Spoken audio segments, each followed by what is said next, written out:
Kurator keperdataan. 1. Seorang kurator keperdataan sedang menangani kasus kepailitan PT XYZ. Dalam proses verifikasi utang, ditemukan bahwa salah satu kreditor mengajukan tagihan yang mencurigakan. Langkah apa yang harus diambil oleh kurator? A. Langsung menolak tagihan tersebut. B. Menerima tagihan tanpa pemeriksaan lebih lanjut. C. Melakukan penyelidikan mendalam terhadap keaslian tagihan. D. Mengabaikan tagihan tersebut. E. Meminta pengadilan untuk memutuskan tanpa investigasi. Jawaban yang tepat dari soal di atas adalah C. Pembahasan dari pertanyaan di atas yaitu, bahwa kurator keperdataan memiliki tanggung jawab untuk melakukan verifikasi utang secara teliti. Jika ada tagihan yang mencurigakan, langkah yang tepat adalah melakukan penyelidikan mendalam untuk memastikan keaslian dan keabsahan tagihan tersebut sebelum mengambil keputusan. Kita masuk soal berikutnya. 2. Dalam proses likuidasi aset debitor pailit, kurator keperdataan menemukan aset yang tidak tercatat dalam daftar harta pailit. Tindakan apa yang paling tepat dilakukan? A. Mengabaikan aset tersebut. B. Menjual aset tersebut secara diam-diam. C. Memasukkan aset ke dalam daftar harta pailit dan melaporkannya ke pengadilan. D. Memberikan aset tersebut kepada kreditor dengan nilai tagihan terbesar. E. Menyimpan aset untuk kepentingan pribadi. Jawaban yang tepat dari soal di atas adalah C. Pembahasan dari pertanyaan di atas yaitu, bahwa kurator keperdataan wajib bersikap transparan dan bertanggung jawab. Memasukkan aset yang baru ditemukan ke dalam daftar harta pailit dan melaporkannya ke pengadilan adalah tindakan yang paling tepat untuk menjaga integritas proses kepailitan. Kita masuk soal berikutnya. 3. Berdasarkan Undang-Undang Kepailitan dan PKPU, berapa lama jangka waktu maksimal yang diberikan kepada kurator keperdataan untuk menyelesaikan proses pemberesan harta pailit? A. 6 bulan. B. 1 tahun. C. 18 bulan. D. 2 tahun. E. 30 bulan. Jawaban yang tepat dari soal di atas adalah E.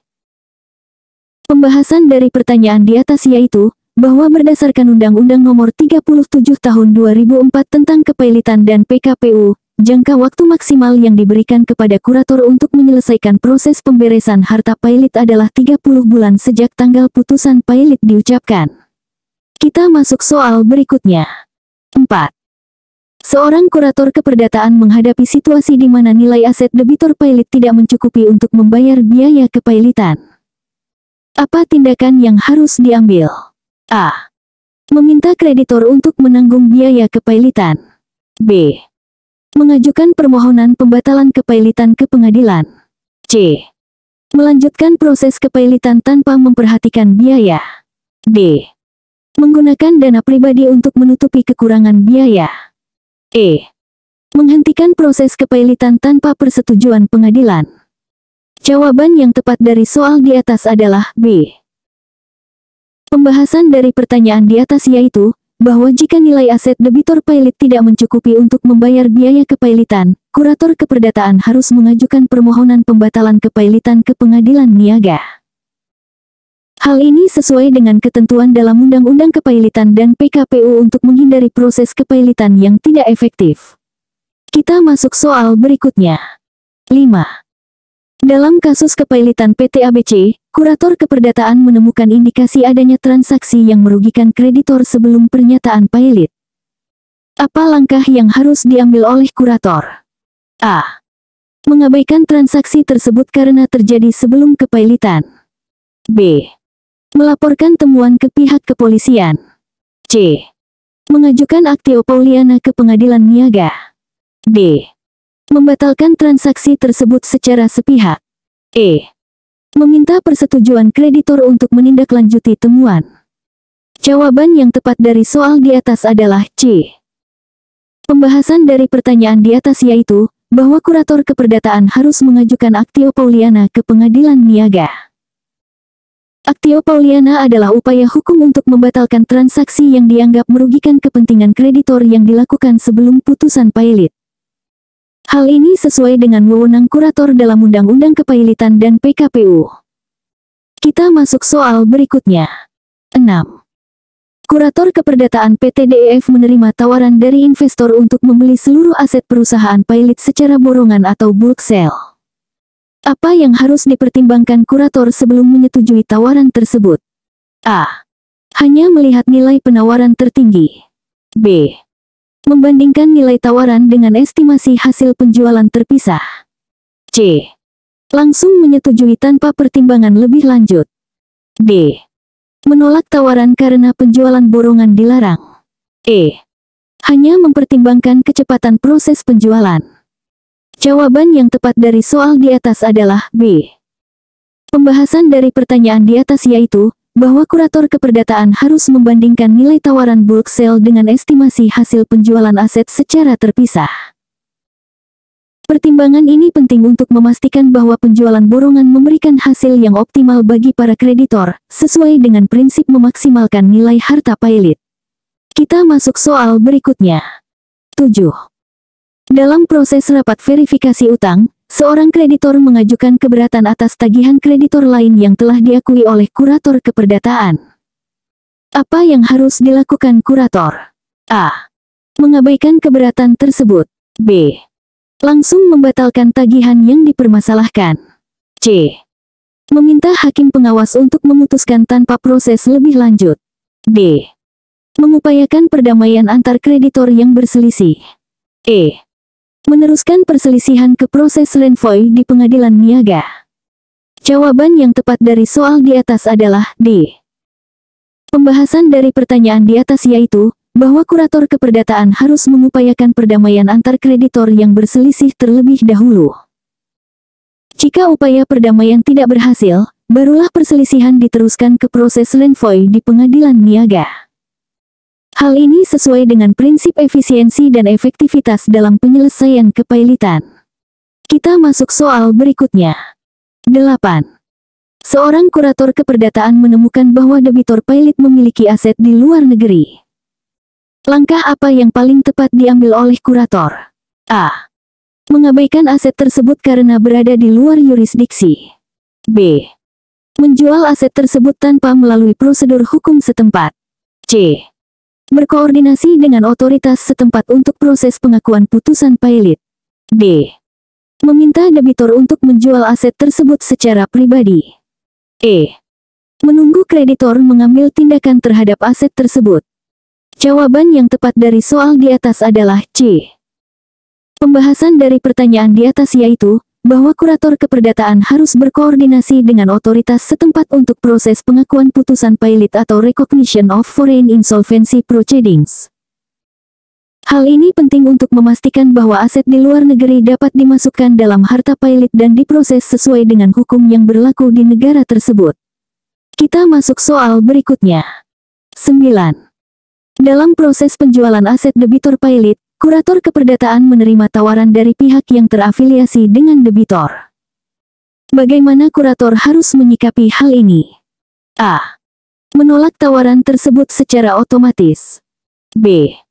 Menerima tawaran tanpa pertimbangan lebih lanjut. C. Melakukan uji tuntas dan memastikan transaksi dilakukan secara wajar atau arm's length. D. Menyerahkan keputusan sepenuhnya kepada hakim pengawas. E. Meminta persetujuan seluruh kreditor sebelum mempertimbangkan tawaran. Jawaban yang tepat dari soal di atas adalah C. Pembahasan dari pertanyaan di atas yaitu, bahwa kurator keperdataan harus melakukan uji tuntas dan memastikan transaksi dilakukan secara wajar atau arm's length. Meskipun tawaran dari pihak terafiliasi tidak dilarang, kurator harus memastikan bahwa transaksi tersebut tidak merugikan harta Pailit dan dilakukan dengan harga pasar yang wajar. Kita masuk soal berikutnya. 10.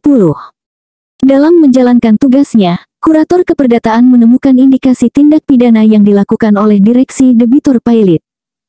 Apa tindakan yang harus diambil oleh kurator? A. Mengabaikan temuan karena di luar wewenang kurator. B. Melaporkan temuan kepada pihak berwenang setelah berkonsultasi dengan hakim pengawas. C. Melakukan investigasi mendalam secara mandiri. D. Meminta persetujuan kreditor sebelum melaporkan temuan. E. Menyelesaikan masalah tersebut secara internal dengan direksi. Jawaban yang tepat dari soal di atas adalah B. Pembahasan dari pertanyaan di atas yaitu, bahwa kurator keperdataan harus melaporkan temuan indikasi tindak pidana kepada pihak berwenang setelah berkonsultasi dengan hakim pengawas. Hal ini sesuai dengan tanggung jawab kurator untuk melindungi kepentingan kreditor dan menjaga integritas proses kepailitan. Kita masuk soal berikutnya. 11. Seorang kurator keperdataan menghadapi situasi di mana terdapat konflik kepentingan dalam penanganan kasus kepailitan. Apa yang harus dilakukan oleh kurator?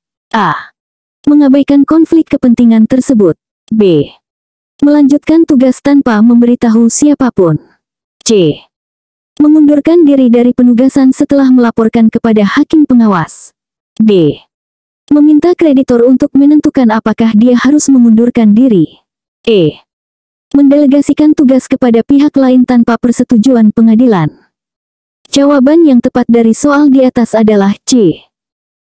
Pembahasan dari pertanyaan di atas yaitu, bahwa kurator keperdataan harus mengundurkan diri dari penugasan setelah melaporkan konflik kepentingan kepada hakim pengawas. Hal ini sesuai dengan prinsip integritas dan independensi yang harus dijaga oleh kurator dalam menjalankan tugasnya. Kita masuk soal berikutnya. 12.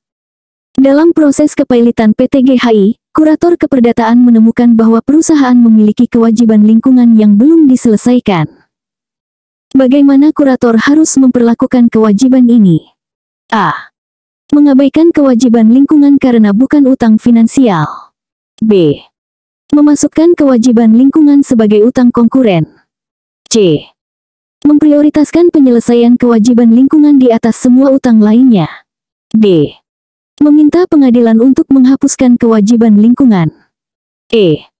Mengklasifikasikan kewajiban lingkungan sesuai dengan peraturan yang berlaku.